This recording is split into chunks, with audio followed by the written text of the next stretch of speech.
छोटे शेयर ऊंची छलांग। अंशुल जी हमारे साथ हैं, फटाफट से सवाल लेना शुरू करते हैं। अगला सवाल हमें मिला है इंडो फार्म पर।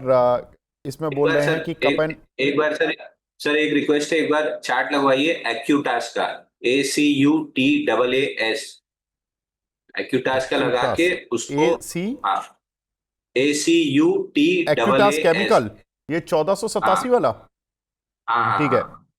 ए ये सी मनी यू नाइन पे बात किया था अपन ने। T double A S, Acutaas chemical. Please, ये 1494, बिल्कुल अब 1494 आ रहा है। अंशुल जी क्या है इस पर? 4.5% ऊपर है। इसमें अब टारगेट अचीव हो रहा है। मैं एक बार खोज ले रहा हूँ। कहाँ बाई दिया था, दो तीन बार बाई दिया था। 1360। हाँ, इसको सर वनडे की जगह पहले 6 मंथ्स कीजिए। वनडे की जगह इसको 6 मंथ्स कीजिए, तो ओके। आपको क्लियर समझ में आएगा कि 6 मंथ्स करेंगे। अपन ने तीन चार बार बाई दिया है। लास्ट बाई 1360 का दिया था। पहले उसके नीचे तो दो तीन बार टारगेट अचीव हुए थे। आखिरी बाई ये 1360 का दिया था 19/8 को। 19/8 मतलब ये अगस्त, 19 अगस्त को। वहां से चल के अब टारगेट पे आ रहा है। तो ये देखिए, ये पूरी रैली थी, अपन ने प्ले की थी 1200 के आसपास से, जो बड़ा ब्रेकआउट बना था। अब इसका खेल लगभग खत्म हो रहा है। एक आध कंसोलिडेशन और बनी तो एक लास्ट टाइम ट्राई करेंगे। बट ऑलमोस्ट तीन बार ब्रेकआउट प्ले कर चुके हैं। आप अगर किसी के पास है, 80% पोजिशन से निकल जाइए। 20% को थोड़ा सा लगाना है तो 1450 के स्टॉप लॉस से कैरी फॉरवर्ड कर लीजिए। बाकी मेरी तरफ से सजेशन ज्यादा यही रहेगा कि बुक करके निकल जाइए, कि 1200 1500 आ गया है। हम्म, ठीक है, बहुत बढ़िया अंशुल जी। तो ये एक्यूटास केमिकल यहाँ पर अंशुल जी ने मिड टर्म में इसको बोला था, कुछ समय पहले बोला था मिड टर्म के लिए, और अब टारगेट ऑलमोस्ट अचीव्ड है। तो जिनके पास है वो अपना निकलें, प्रॉफिट बुक करें, एंजॉय करें। आज फ्राइडे का दिन है, पैसा अच्छा बन रहा है ऑलरेडी। अंशुल जी, इंडो फार्म, इस पे कप एंड हैंडल का ब्रेकआउट कब आएगा? आमिर सईद साहब पूछ रहे हैं। इंडोफार्म आज ही मैं अपनी वॉच लिस्ट में लेके आया हूँ सर, क्योंकि कल 1004% वॉल्यूम राइज था। बट प्रॉब्लम ये थी कि डे लो पे और नेगेटिव कैंडल के साथ जाके क्लोज किया था स्टॉक ने।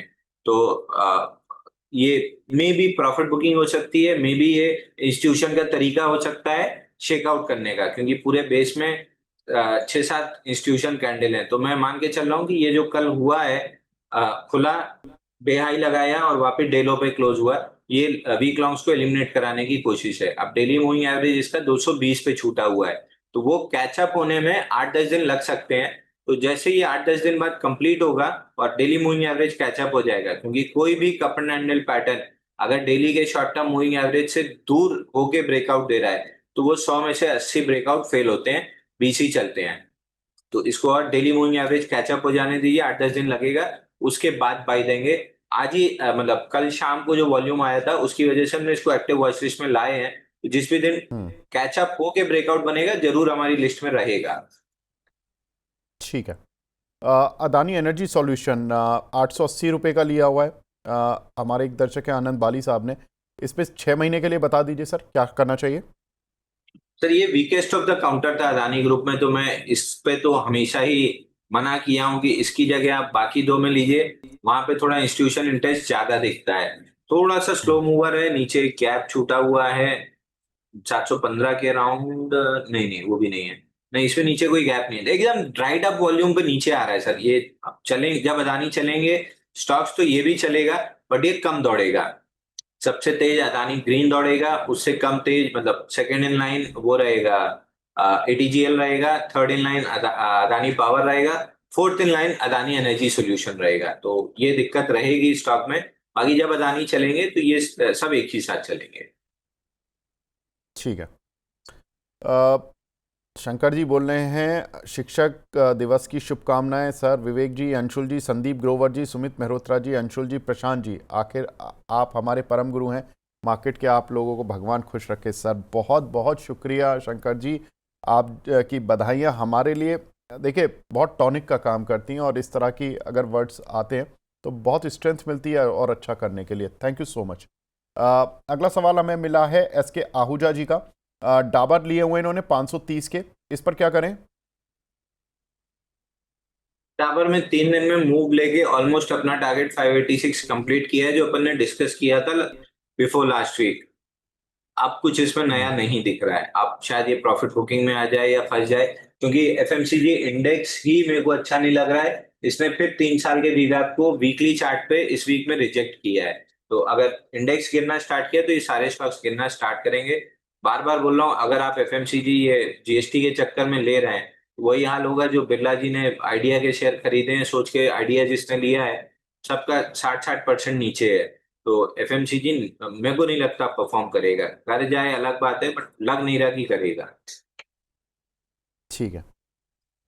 एक हमारे दर्शक हैं, ये पूछ रहे हैं न्यू इंडिया एश्योरेंस 199 के रेट के कल बाय किया था 3500 शेयर, नेक्स्ट एक मंथ का व्यू क्या है?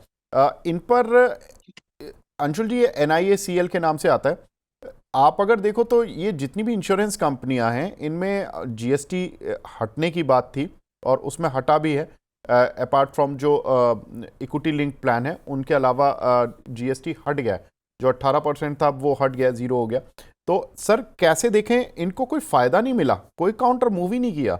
NIACL ने थोड़ी कोशिश की थी फोर्स, उसके बाद GICRE ने कोशिश की थी, वो भी फोर्स। सारे जितने इंश्योरेंस कंपनियां थी सब फोर्स। सर कैसा लग रहा है ये चार्ट पे? तो देखिए 212 अगर निकाल लिया कभी कभार, पीएसयू के चलने का मूड हुआ और उसमें 212 निकल गया, तो थोड़ी बहुत तेजी बनेगी। बाकी 60 दिन से एक रेंज में है, 212 ऊपर में और 174 नीचे में। और upper end of the range कल रिजेक्ट हुई है, तो lower end of the range 174 test हो सकती है। अगर आप इन्वेस्टर ही हैं और इस क्योंकि इस सेक्टर में आपको ट्रेडिंग बेट्स नहीं मिलेंगी, ये भी मूवर्स हैं। अगर आपको इन्वेस्टर ही रहना है इसमें, तो 219 हफ्ते का बेस ब्रेकआउट एचडीएफसी लाइफ पे 745 पे था। 2 बार 815 हुआ आया है, तो बेस ऑन बेस पैटर्न बन रहा है। अगर अगले 1-1.5 साल में इंश्योरेंस सेक्टर में कुछ भी पैसा बनना है, तो सबसे ज्यादा एचडीएफसी लाइफ में ही बनेगा। उसी एक स्टॉक में रहिए अगर इंश्योरेंस में रहना ही है तो। ठीक है। एक हमारी दर्शक हैं रुचिका जी, ये पहले तो हैप्पी टीचर्स डे बोल रही हैं। वन मोबी क्विक पर इनका भी सवाल है, 587 का लिया हुआ है। अंशुल जी फटाफट से एक बार व्यू फिर दे दीजिए कि 587 का क्या करना है। फिर आज ओपन लो के साथ चला और 350% वॉल्यूम राइज है। अगर 279 नहीं कटा स्टॉप लॉस, तो आपको आराम से 350 अराउंड 350 के टारगेट मिल जाएंगे। सिद्धार्थ जी बोल रहे हैं सर अगर फूफा अंशुल जी आपने इनको तो फूफा जी बना दिया डोनाल्ड ट्रंप को। बोल रहे हैं कि सर फूफा जी अगर आईटी में टैरिफ लगाएंगे तो ई क्लर्क्स में कोई इफेक्ट आएगा क्या? इससे पहले जब आईटी स्टॉक गिरे थे तब ई क्लर्क्स बढ़िया चला था, इसलिए पूछ रहा हूँ, प्लीज बता दीजिए। अंशुल जी बताएं। सर ई क्लर्क्स इसलिए चला था कि इसमें 157 डेज के कपनल पैटर्न का ब्रेकआउट था 3865 में, जिसका टारगेट 4600 था और डॉट इसका हाई बना है 4640। तो टारगेट डन हुआ है। हालांकि आज कमेंट्री का कोई नेगेटिव रिएक्शन दिखा नहीं है, तो ये मान के चल सकते हैं कि ये कुछ ना कुछ मार्केट को ऐसा पता है जो शायद हमको नहीं पता, कि इसमें कुछ अच्छा ट्रिगर कुछ ऐसा होने वाला है। क्योंकि इसके रिजल्ट भी सुधर के आए, जो सिंगल डिजिट ईपीएस ग्रोथ थी 2 क्वार्टर में 20 और 30% ईपीएस ग्रोथ है, और सेल्स कंटिन्यूअसली 17-18% बढ़ रही है। तो फंडामेंटल स्तर पे ऑल सिलेंडर फायरिंग है स्टॉक में, इसलिए फूफा जी का ज्यादा असर इस पे आया नहीं और इंस्टीट्यूशन धीरे धीरे बाई कर रही है। तो आई एम नॉट श्योर यहाँ से कितना लंबा बेस बनेगा, लेकिन ऐसा लग रहा है कि एक राउंड बेस और बनाएगा और नेक्स्ट राउंड की मूव देगी। और जनरली देखिए 157 दिन का बेस बनाता है। 157 दिन मतलब अगर आप 22 से डिवाइड करें, 157 डिवाइड बाई 22, 7.5 महीने 7.25 महीने का बेस बना था। तो क्या 7.25 महीने आप पेशेंस रख पाएंगे? मेरे को नहीं लगता कि रख पाएंगे। तो वेट कीजिए, नया बेस बनेगा तब बाई देंगे। बाकी जैसा आपने कहा कि फूफा जी का कोई इस पे नेगेटिव इम्पैक्ट नहीं दिखा है, यही अपने आप में स्टॉक के लिए पॉजिटिव है कि इंस्टीट्यूशन बेच नहीं रहे हैं। ठीक है। ममता सिंह जी बोल रही हैं, जय Hind sir, big fan of Anshul sir, इनकी वजह से मेरा पोर्टफोलियो ग्रीन में रहता है। अरे वाह, thank you so much. And ये बोल रही हैं कि सर वैल्यू बाइंग प्राइस बता दीजिए गार्डन रीच और कोचिन शिपयार्ड पर। अंशुल जी आज मुझे लग रहा है कल रात के मुकाबले मूड अब थोड़ा ठीक हो गया आपका। नहीं, मेरा तो मूड हमेशा ही अच्छा रहता है। कल सेक्टर रात थोड़े आप 125 में बिगड़ा रहता है। कल रात आप थोड़े विचलित हो रखे थे। हाँ, कल रात पे हो ही गया था घटनाक्रम। कोचिन शिपयार्ड सर अगेन वही 2060 का लेवल टूटा है, 1717 का पहला टारगेट था। अब 1717 टेस्ट करने के बाद से पिछले कुछ दिन से, कितने दिन से, 28 दिन से 1717 के आसपास ही घूम रहा है। अगर एक भी खराब न्यूज या एक भी ठीक ठाक सेलिंग पीएसयू स्टॉक्स में आई और 1600 टूटा तो 1203 तक का टारगेट मिल सकता है। बट बहुत ज्यादा कोई मैं बाई सेल की सलाह अब इन स्टॉक्स में इसलिए नहीं दे रहा हूँ। बाइंग क्लाइमेक्स हो गया, नीचे आए, एक अच्छी मूव वापस मिल गई इंडिया पाकिस्तान वॉर की वजह से, जो बाकी पीएसयूज को नहीं मिल पाई इनको मिल गई थी। उसमें जो निकल गया, जो नहीं निकल पाया वो दोबारा फंस गया। और दूसरा इनका जीआरएससी था, वो भी 2873 लास्ट स्टॉप लॉस था। उसके नीचे गैप फिलिंग का टारगेट था 2095 और 1924, तो ये लगभग उसकी तरफ बढ़ रहा है। पुल बैक में अगर आपको 2814, 2873 अगर किस्मत से वापस मिल गया, कोई छोटा मोटा कॉन्फ्लिक्ट हो गया बॉर्डर पे और इनमें मोमेंटम आया, तो 2814 के आसपास निकलने की कोशिश कीजिए। 2100 रुपए, 2095 रुपए आ रहा है ये। ठीक है। प्रजापति जी बोल रहे हैं, happy teachers day sir. Prajapati ji धन्यवाद, आपको भी शिक्षक दिवस की हार्दिक शुभकामनाएं।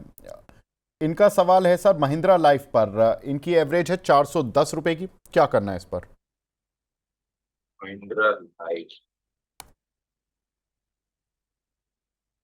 महिंद्रा लाइफ रेंज में चल रहा है सर 341 और 389, तो रेंज के लोअर एंड से चला है तो प्रोबेबली रेंज के अपर एंड 389 तक आ सकता है। बड़ा मूव, बड़ा ट्रेड, बड़ा टारगेट इसमें तब बनेगा जब ये 390 के ऊपर टिकने लगेगा। हमारी एक्टिव वॉच लिस्ट में है, रीजन भी बता दे रहा हूँ क्यों है। 4 क्वार्टर देखिए, 26% ईपीएस ग्रोथ था, फिर -145, फिर 19%, और जून क्वार्टर में अचानक से 219% का ईपीएस ग्रोथ है।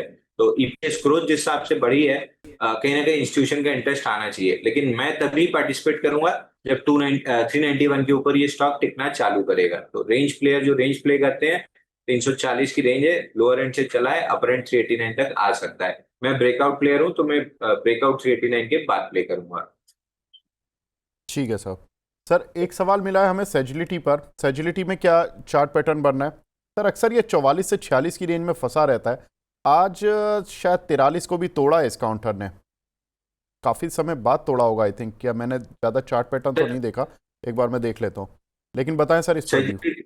हाँ, सेजिलिटी एक बार प्रीएम्प्टिव बाय दिया था क्योंकि ऐसा लग रहा था कि प्रीएम्प्टिव चल रहा है, 3% का स्टॉप लॉस ले गया। उसके बाद से हमने इसको हटा दिया था अपनी वॉच लिस्ट, मतलब हटा क्या दिया था, साइड में कर दिया था एक अलर्ट लगा के कि 48.69 का रेजिस्टेंस है, 49 निकलेगा तो बाई करना स्टार्ट करेंगे। क्योंकि अगर 49 नहीं निकला तो इसकी एक छोटी रेंज है 49, 48.69, राउंड फिगर 49 पकड़ लीजिए ऊपर में, और 40 रुपए 77 पैसे नीचे में।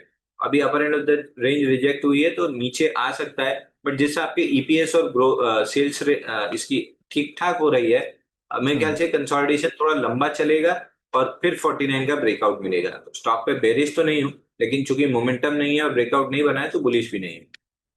ठीक है। अगला सवाल मिला है किर्लोस्कर इंजीनियरिंग पर सर, 150 शेयर है 952 रुपए के, 2 से 3 वीक का व्यू है, क्या करें इस पर? मिलन जी का सवाल है। किर्लोस्कर इंजीनियरिंग सर, जब तक 850 प्रोटेक्टेड है आप 1200 का टारगेट मान के चल सकते हैं, 850 के नीचे दिक्कत चालू होगी। ठीक है। इंडिगो में क्या करें सर? स्पार कैश के नाम से आईडी बना हुआ है, इसको होल्ड करें या सेल? सर इंडिगो अपन ने उस दिन डिस्कस भी किया था, ये जब ये आया था, इसमें प्रमोटर ने जिस दिन माल बेचा था कि एक बॉक्स पैटर्न का ब्रेकडाउन आया गैप के साथ 6000 का, ये धीरे धीरे करके नीचे में पहले एक बार 5550 आ सकता है, लो लगाया है इसने 5582 का, पुल बैक दिया है, शैलो है, वापस से नीचे एक बार गैप फिल करने अगर ये नीचे आता है कहीं भी 5500, 5470, तो कोई सरप्राइज नहीं होगा। बाकी कोई ट्रेड बन नहीं रहा है स्टॉक में। ठीक है, ट्रेड नहीं बन रहा, कोई दिक्कत नहीं है। सर अगला सवाल ले लेते हैं। अगला सवाल है मुफ्ती पर, उपासना जी पूछ रही है 176 का लिया हुआ है, इस पर क्या करना है? कोई टेक्सटाइल के बाद गाज आईटी पे गिरना चालू हुई है फूफा जी की, टेक्सटाइल अब धीरे धीरे सुधरना स्टार्ट हो गया है, यानी जितना प्रेशर था ये एब्जॉर्ब कर लिया है। तो मुफ्ती एक बार, और थोड़े से इसने रिजल्ट खराब दिए थे इसलिए इसका ब्रेकडाउन आया था 1 अगस्त को, उसको अब रिकवर करने जा रहा है। तो धीरे धीरे करके 153, 100, 153, 159 का जो गैप है अर्निंग्स वाला, वो फिल करने ऊपर जा रहा है। बड़ी तेजी इसमें 175, 55 के ऊपर बनेगी। और ये जितने हैं ये सारे टेक्सटाइल काउंटर, धीरे धीरे इंस्टीट्यूशन बाइंग दिख रही है। और दिखने का मतलब है कि कहीं ना कहीं इंस्टीट्यूशन को कुछ ना कुछ ऐसा पता है कि एटलीस्ट टेक्सटाइल सेक्टर रिलेटेड बहुत ज्यादा टसल रहेगी नहीं। तो धीरे धीरे वहां पे बाइंग दिख रही है। तो पेशेंस के साथ होल्ड करेंगे तो 175 भी मिल जाएगा। ठीक है, हरीश शर्मा जी पूछ रहे हैं नावा, नवभारत वेंचर 526 के लिए हुए हैं, होल्ड या सेल?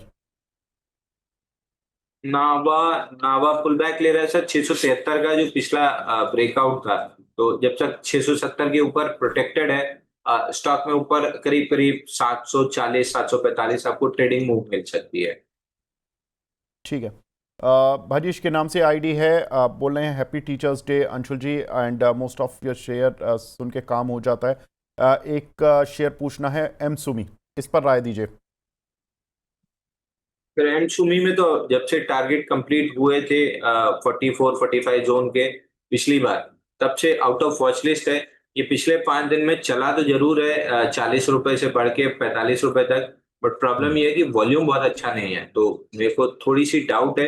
बाकी ओवरऑल पैटर्न इसने अच्छा डेवलप किया है। अगर डेली चार्ट पे देखेंगे तो पूरा बनाया है कितने दिन का, 207 दिन का कपनैंडल पैटर्न बना है। ऑटो चल चुके हैं तो ये मान के चल सकते हैं कि ऑटो का पैसा निकल के अगर मेटल में नहीं गया तो ऑटो एंसिलरी में जाएगा। अगर ऑटो एंसिलरी में गया तो मदरसन सुमी आपको 52 से 55 का रेट दे सकता है। अभी बाइंग करना है? नहीं, जवाब ना है। 5-6 दिन रेगुलर चल चुका है। वीकली चार्ट पे 1-2 टाइट वीक बन जाए और स्टॉप लॉस 3 से 5% की रेंज में आ जाए, तब इसमें फ्रेश बाइंग देखें। संजीत कुमार जी, अभिषेक मनी साहब दोनों एसीसी के लिए पूछ रहे हैं, लेकिन संजीत कुमार जी एक मैसेज और लिख रहे हैं, कह रहे हैं अंशुल जी आपकी कल स्टोरी पत्नी को सुनाई थी तो अब पत्नी को भी स्टॉक पिक करने को कहा है, वो एसीसी बाय करना चाहती है, प्लीज गाइड करें। सर एक क्लैरिफिकेशन में देना चाहूंगा कि अगर मतलब कल जो स्टोरी सुनाई थी वो इसलिए नहीं सुनाई थी, अगर किसी को ऑफेंड हुआ हो किसी महिला को तो मैं क्षमा चाहता हूँ। मेरा उद्देश्य सिर्फ ये बताना था क्योंकि मेरे आसपास कुछ लोग ऐसे हैं जो बार बार ये चीज रिपीट करते हैं, जिस चीज से मेरे को चिढ़ होती है कि मैंने अपनी पत्नी को इतनी आजादी दी है। तो मेरा काउंटर आर्ग्यूमेंट हमेशा ये होता है, वो आजाद देश में आजाद परिवार में पैदा हुई है, तो क्या तुमसे शादी करके गुलाम हो गई थी जो तुमने आजादी दी है? तो ये एक चीज मेरे को चिढ़ मचती है, इसलिए मैंने कहानी सुनाई थी कि अगर अच्छा, औरत को उसके मन की आप करने दें, उसको दबा के ना रखें जो कि गलत है, तो वो आपके लिए मतलब यमराज से लड़के आपके प्राण ले आएगी। लेकिन अगर आप ये बोलें कि मैं उसको आजादी दे के रखा हूं, आप भाई साहब कोई नहीं है उसको आजादी देने वाले। वो आजाद देश में पैदा हुई है, वो अपनी आजाद है, उसकी इंडिविजुअल आइडेंटिटी है। कहानी सुनाने का मतलब ये था। अगर कोई ऑफेंड हुआ है, वैसे तो मेरे को नहीं लग रहा नहीं कोई हुआ है, अगर कोई हुआ भी है तो मैं अपनी तरफ से माफी मांगता हूँ। नहीं नहीं, अरे अंशुल जी ये आपके देखिए, ये आपने बहुत अच्छा किया कि आपने हमारी सभी जो महिला दर्शक हैं उनके लिए पूरी क्लैरिटी दे दी, और ये बहुत अच्छी सोच है आपकी कि हम आज़ाद देश में हैं तो भाई आज़ादी देने वाले कोई भी इंसान क्यों होता है। सर अब कुछ जो हमारी माताएं बहनें हैं और जो हमारे मित्र लोग हैं, दर्शक हैं, उनकी वाइफ एसीसी लेना चाहती हैं, उस पर व्यू और दे दीजिए। बिल्कुल एसीसी लेके रखना चाहिए सर। एसीसी अगर आप लेके रखते हैं यहाँ से तो आपको 2800 रुपए का ऑल टाइम हाई मिलेगा। जैसे एशियन पेंट अपनी जर्नी स्टार्ट कर दिया है ऑल टाइम हाई के लिए, ट्रेडिंग वाले 2 टारगेट हो गए, तीसरे भी हो जाएगा, फिर ऑल टाइम हाई भी निकल जाएगा। ऑटो जैसे नीचे से ऑल टाइम हाई चले गए, टाइटन नीचे से ऑल टाइम हाई के लिए ऑलमोस्ट आ ही गया, 100-150 रुपए रह गया। तो अगला नंबर अब एसीसी का लगेगा, वहां से पैसा निकल के ऑटो से अब एसीसी चूंकि अपनी वैल्यूएशन से अच्छा खासा नीचे आ गया है, सस्ता भाई मिल रहा है, तो इंस्टीट्यूशन यहाँ पे अपना लार्ज कैप का पैसा फ्लो करना स्टार्ट करेंगे। अगर इसको आप 1.5-2 साल का समय दे देंगे तो ना सिर्फ 2800 बल्कि उससे ऊपर 10-15% का एक्सटेंशन भी मिल जाएगा। दूसरा सर, जो क्रेडिट आप मुझे दे रहे हैं सोच के लिए, ये एक्वायर्ड क्रेडिट है, ये पिताजी की सोच है जो हमारे अंदर आई है। उनने कभी माता जी पे कोई रिस्ट्रिक्शन या इस टाइप की चीजें कभी मतलब उनके तो विचार में ही नहीं रहा कि कोई रिस्ट्रिक्शन लगना भी चाहिए। तो वही चीज हमारे अंदर आई है कि हर कोई आजाद है। तो जब ये स्टेटमेंट सुनते हैं कि मैंने अपनी पत्नी को आजादी दी है, वही याद आता है कि यार हमारे घर में तो ये चीज कभी रही नहीं, ऑल इक्वल रहे हैं, तो कोई किसी को आजादी क्या देगा। तो ये क्रेडिट अगर देना है तो पिताजी को देना चाहिए, ना कि मुझे। चलिए सर, अब हमें तो आप ही के मुंह से पता चला तो हम आप ही को दे पाए, लेकिन आप हमारी तरफ से उनको शिक्षक दिवस के साथ साथ ये बेहतरीन शिक्षा देने के लिए हमारी तरफ से अभिनंदन कर दीजिएगा।